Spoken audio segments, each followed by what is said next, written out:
Bem-vindos ao Intervalo Literário. Meu nome é Bruna e você está acompanhando a leitura de Meditações para Páscoa e Pentecostes de São Tomás de Aquino, publicado pela Editora Eclésia. E hoje nós vamos falar do domingo, da oitava da Páscoa, a aparição de Cristo na oitava de Páscoa. Estando fechadas as portas da casa onde os discípulos se achavam juntos, foi Jesus, pôs-se no meio deles e disse-lhes: A paz seja convosco. João 20:19.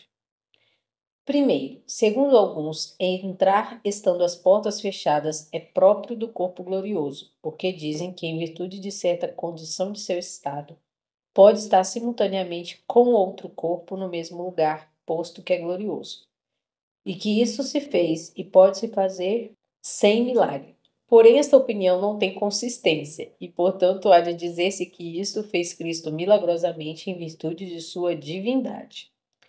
Santo Agostinho diz: perguntas como entrar estando as portas fechadas. Se compreendes o modo, não é milagre. Onde desfalece a razão, a fé tem o seu lugar. Isso está até escrito, gente, na Catena Áurea, tá? Nesse versículo, São Tomás de Aquino pega esse trecho de Santo Agostinho e coloca lá. E acrescenta: bem, pôde entrar não estando abertas as portas, o que ao nascer deixou intacta a virgindade de sua mãe. Assim como seu nascimento da Virgem Mãe foi milagroso, em virtude de sua divindade, igualmente o foi esta entrada no cenáculo. Com isso se dá a entender misticamente que Cristo se nos aparece quando as portas, isto é, os sentidos exteriores, estão fechados na oração. Tu, porém, quando orares, entra no teu quarto, e fechada a porta, ora a teu Pai em segredo. Também se descreve a disposição dos discípulos para que a imitemos. Estavam reunidos, o que não é isento de mistério. Cristo veio aos que estavam reunidos. O Espírito Santo desce sobre os reunidos, porque Cristo e o Espírito Santo não estão presentes senão naqueles que estão congregados em caridade. Porque onde se acham dois ou três congregados em meu nome, aí estou em nome deles. Veio Jesus e se pôs no meio dos discípulos. Ele mesmo veio pessoalmente, como havia prometido. Vou e voltarei a vós. João 14:28. Pôs-se no meio para mostrar a conformidade de sua natureza humana com a deles. Pôs-se no meio por condescendência, porque esteve entre eles como um deles, e para indicar-nos, por outro lado, que devemos estar no meio da virtude. E disse-lhes: A paz seja convosco. Essa saudação foi necessária, porque a paz dos discípulos estava muito perturbada por muitos motivos, com respeito a Deus, contra o qual haviam pecado, uns negando e outros fugindo. A todos vós sereis esta noite uma ocasião de escândalo, porque está escrito: Ferirei o pastor e as ovelhas do rebanho se dispersarão. Mateus 26:31. Contra isso, lhes propôs a paz da reconciliação com Deus. Fomos reconciliados com Deus pela morte de seu filho. Romanos 5:10. Essa reconciliação a levou a cabo por sua paixão. Com respeito a eles mesmos, porque estavam tristes e vacilantes na fé, e também lhes propôs esta paz. Gozam muita paz os que amam a tua lei. Finalmente, com respeito às pessoas exteriores, pois sofriam perseguição da parte dos judeus, e contra isto lhes diz: a paz seja convosco. Gente, a mensagem desse domingo é muito interessante. Eu fiquei pensando, no primeiro parágrafo, aonde ele vai falar aqui sobre entrar estando as portas fechadas e a explicação que algumas pessoas fazem, né, de que ele entrou por causa da condição do corpo ressurreto, né, e aí ele, né, fala aqui que foi em virtude da sua divindade.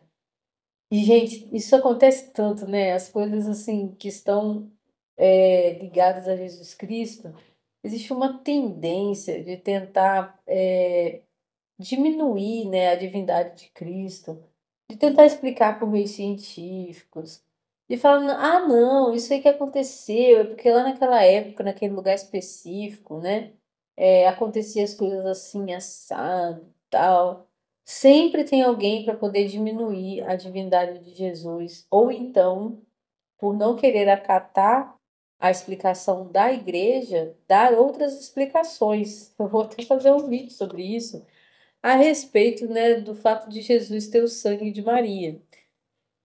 E as coisas que as pessoas falam são tão absurdas, eu fico pensando, por que que nós, católicos, temos que ouvir essas pessoas, sendo que a igreja já dá explicações teológicas, filosóficas, satisfatórias, né, para essas coisas. Outra coisa interessante do texto é como que cada detalhe do texto tem uma implicação, um mistério, né? Por que que Jesus apareceu para eles dentro daquela sala, lá no cenáculo, no meio deles? Por que que ele não se destacou, apareceu flutuando perto do teto, né?